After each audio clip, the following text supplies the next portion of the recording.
I use debt as money, and everybody thinks getting in debt is bad. I think the stock market is for losers. Why would you put money in the stock market when it's manipulated? That's what I think about. So I'm always watching the manipulation going on behind the scenes. That's what my brain is focusing on all the time. And I don't pay taxes. Question is, how is it I don't pay taxes? And I can tell you. That's an important question, because most Romanians and most people in the United States cheat on their taxes because they hate taxes so much. But you don't have to cheat on taxes if you understood how money was working. But think about that, like the debt, you don't tax debt. He lives off of debt and creates wealth from debt. It's crazy what the mindset is here, because we were told I was told, man, financial peace, man, Dave Ramsey, man, pay down your debt, man, use the envelope system, don't have any debt, just have money in cash and save it in a savings account and maybe get an IRA. But he's challenging that entire way of thinking. Sold out service, and you know we've been working. We serving, we earning. The watches, it's hurting. Big heart, but it started with Chris. Seen a lot when it comes to this biz. Don't serve, don't earn. They gotta shift keys to be a capitalist. Guys, sold out servant, and we're actually doing our first reaction video to real estate investor, New York Times best-selling artist, man, Robert Kiyosaki. If you read the book Rich Dad Poor Dad, I'm sure you've seen before the cash flow quadrant, going from being an employee to self-employed to business owner to investor. We'll be doing a reaction to an interview with him about how money makes you poor, with everything happening in our economy, fake assets, what's happened with 401ks, what's happened with real estate, what's happened with the Fed and our money. In this interview, we'll respond to his response to our interviewer on what Robert Kiyosaki feels is happening today in the market. I wouldn't go to school. And what would you do? I would study money. I understand. Yes, because they don't teach money in schools. Correct. Understand that money is debt. And until you get out of debt, they're telling you to get out of money. In 1971, if you read my books, because I don't think you have. I read. In 1971, the US dollar became debt. The US dollar is the reserve. 1971, the US dollar becomes debt. What does that mean? So he's saying that money is debt. Money is debt, right? You're working for debt. And he's saying, like, he wouldn't go to school, he would study money, because money solves most problems. It gets us to the house you want, the money you want, the family you want, the lifestyle you want. A lot of that comes from money, right? Healthcare, all that stuff. I've got 3 kids and a wife. It costs money to maintain my household. He's saying go study money, not school. The challenge is this here. He's saying debt is money. We'll dive into it a little more here about debt being money. How is debt actually money? I use debt as money. And everybody thinks getting in debt is bad. Well, who told you that? I think the stock market is for losers. Why would you put money in the stock market when it's manipulated? Losers. That's what I think about. So I'm always watching the manipulation going on behind the scenes. Manipulation. That's what my brain is focusing on all the time. And I don't pay taxes. Question is, how is it I don't pay taxes? And I can tell you. That's an important question. Because most Romanians and most people in the United States cheat on their taxes because they hate taxes so much. But you don't have to cheat on taxes if you understood how money was working. It's crazy, man, what he's saying here, right? Think about how many people on their taxes have cheated before and written off certain things. And I remember coming up young, man, my early 20s, going to a tax person and saying, like, hey, how can I maximize my write-offs? I want to keep more of my money or get the biggest tax refund check, right? Get the biggest return, which in itself is an entirely different topic of a middle-class way of thinking, getting a tax refund check. A refund, that means I overpaid the government. Why are you overpaying the government, right? That's a different topic in itself. But think about that, like the debt, you don't tax debt. He lives off of debt and creates wealth from debt. It's crazy what the mindset is here, because we were told I was told, man, financial peace, man, Dave Ramsey, man, pay down your debt, man, use the envelope system, don't have any debt, just have money in cash and save it in a savings account and maybe get an IRA. But he's challenging that entire way of thinking. You think Donald Trump pays taxes? No. Nobody has seen his tax returns. Yeah, I know him. He's my friend. We don't pay taxes. You don't pay taxes. That's the question. How is it we do that? That's an intelligent question. The reason you can't ask me this question because you don't know how I do it. That's what I'm thinking about. I'm constantly thinking about how do I make money? How do I serve more people? How do I create new businesses, make more money, and pay less taxes and serve more people? How do I make more money? How do I serve more people? How do I pay less taxes to build more businesses, to make more money, to serve more people? That's what he's always thinking about. And someone may say, wait. Well, that's a bad way of thinking. He should want to pay more taxes. That's his prerogative. That's his perspective on taxes, how taxes are used, what it may be. But he wants to make more money to serve more people. He wants to reduce his taxes. And his entire life on service has been educating people on money and finances. Robert Kiyosaki, man, for decades has been doing that, man. Rich Dad, Poor Dad. There's a book called The Cash Flow Quadrant. Me and my kids play this game, right? I play with some of my guys I work with here. Forget Monopoly, we play the Cash Flow Quadrant game because we want to learn how to get out the freaking rat race. And to listen to what he's saying, it's really challenging thinking around, okay, man, what is he talking about? This should lead someone down the path to go seek out more knowledge, to go read more books. I've read dozens of Robert Kiyosaki's books, which have positioned me to where I'm at today in life because I want to know what most people don't know, and most people don't study money. What should the people understand about this way of living? Because we cannot all be entrepreneurs. Some people need to get some jobs. Or should we all try and look at how we can change our lives in the way you show it in your books and your keynotes? It's up to the person. It's up to the person. It's a free choice. You want to be an employee, you choose to be an employee. You want to be an entrepreneur, you choose to be an entrepreneur, but you've got to study. They're two different people. What you have to study is different. Mentally, emotionally, and spiritually, they're different people. An entrepreneur. Crazy. Says the entrepreneur and the employee are different people mentally, spiritually, physically. You have to study different things. In my transition from being an employee to transition to self-employed to a business owner, I have to repeat everything I know about money and finances in life. I had to reshape my mindset around time management, around the value, what I'm worth, my value. In that shift, maybe you're someone saying, man, Chris, I'm part-time entrepreneurship. I'm still an employee. I want to get out of my job. I want to get to a different level in life. You have to make that jump, and that jump is hard. It's a transformation of self. And Robert's talking about it right now, and hopefully the interviewer is catching it right now, but it's a choice. It's clearly a choice. One day you wake up and say, you know what? I don't want to be an employee anymore.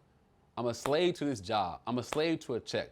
Now, I can't do it overnight, but dang it, let me change my mindset. Let me study. Let me grow. Let me read books. Let me unlearn some things I've learned in the past and say, man, how do I get to a place in life where I've slowly but surely released all the shackles of that way of thinking and saying, hey, now I'm on a way towards I'm thinking more freely about money and life and finances and debt. Question that. Okay.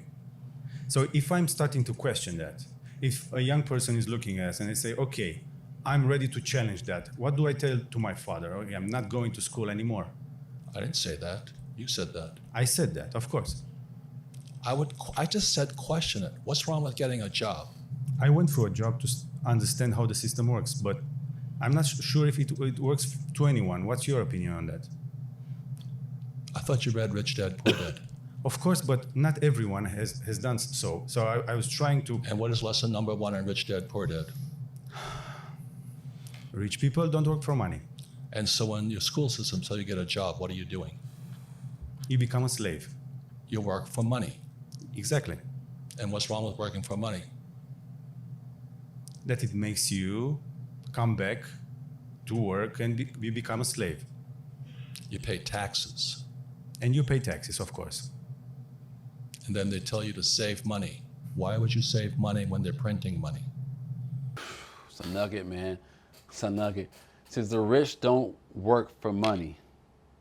Why is that? Because the rich don't pay taxes. He's going to talk about later on in his interview. Think about Jeff Bezos, Robert Kiyosaki. Think about Elon Musk, Donald Trump. We can say, oh, those guys are crooks. I always prescribe this philosophy here. If the U.S. government, if the laws of our nation say it's okay for people to do this, it's okay. And spiritually, they're taking care of their business, man. They're paying their tithe. They're doing their part for their community, for their church. They're doing their thing. They're giving to nonprofits. They're helping the orphans, helping the widows. Okay, they're doing their part. Why not take a look at that? We can look from the sidelines and say, hey, man, I'll screw those guys. Or I'm like, man, get me in the game. Because I want to build wealth and legacy and pass down things to my family and make a change in the community. And so the rich don't work for money because money is taxed, right? Think about that. And the rich don't save money because of something called inflation, which we'll dive into here in a moment. Why would you save money when they're printing money? I know you don't save money. Why would you save money when they're printing money? That's a question you got to dig into there. Why would you save money when they're printing money? I was looking at some of the top banks right now in the country online, right? You got Ally Bank, you got Discover, you got Capital One, you got Chime. Charles Schwab has a cool little bank, right? All online banks, right? I think Capital One offers some lounges to go into. These banks are touting that they're giving you this is the top numbers in the nation. 0.5 point of interest, 0.5% interest, like maybe 1/4 point of interest in a checking account, maybe 1% interest in a CD. This is the tops. In 71, going off the gold standard, we allowed the U.S. government to print as much money as possible. What does that mean? That means that if I save money, I'm getting 0.5 point, 1% interest. Inflation is 9.1 at the June 30th in the U.S. 2022. At the time of this recording, inflation is over 9%. I'm losing money. While the bank's taking my money and using the fractional banking system reserve, and they're taking the money and loaning out 10 times. So taking my money, giving me 0.5 point, if I'm lucky, taking the money and loaning it out up to 10 times. So my $100 in my account, your $100 you give $100 in your checking account, they're loaning out up $1,000 out. $1,000 in your account, they're giving 10 grand out. You got 10 grand in your account, they can loan 100K in credit card debt to somebody.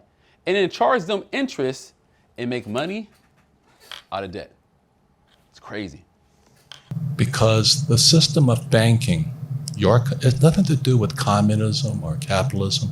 It's the banks run the world. The rich run the world. They don't care if you're communist or capitalist.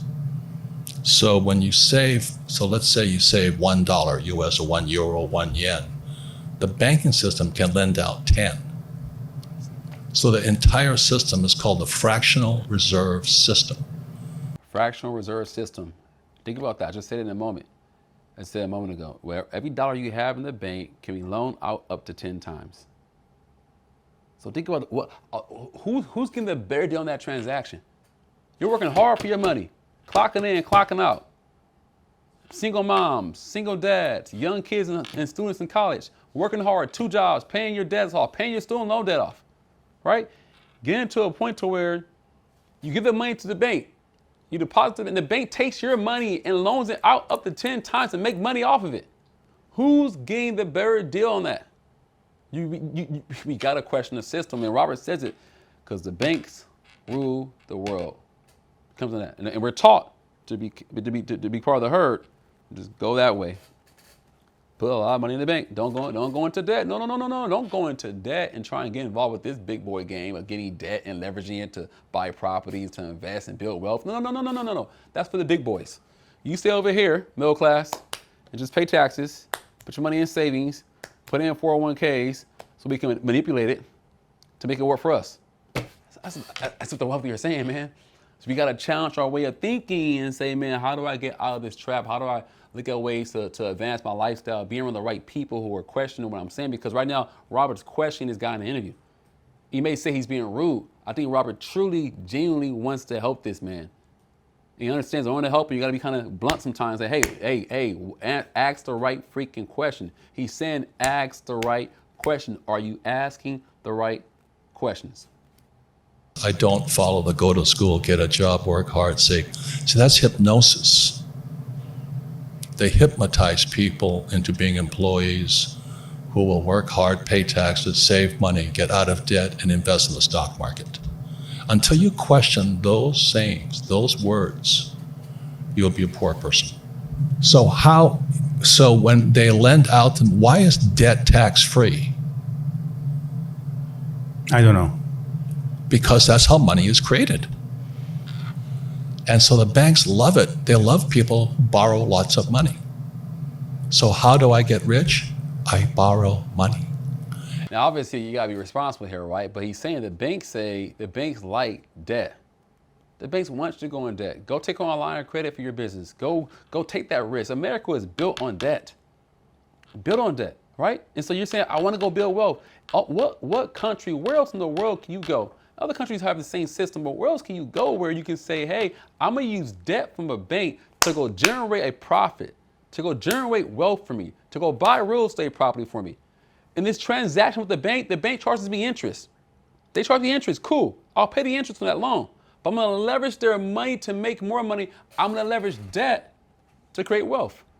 Because remember, the money they're giving to me is not real money, it's just debt. It's imaginary money made up. It's a 10%, it's a 10x fractional banking for your money in your account. So my challenge is like, how do we get involved with this? How do you say, hey man, how do I challenge my way of thinking and get back and say, okay, how do I start thinking this way to build wealth for my family? We all have our goals and dreams and things we want to aspire to accomplish, but it starts with asking the right questions.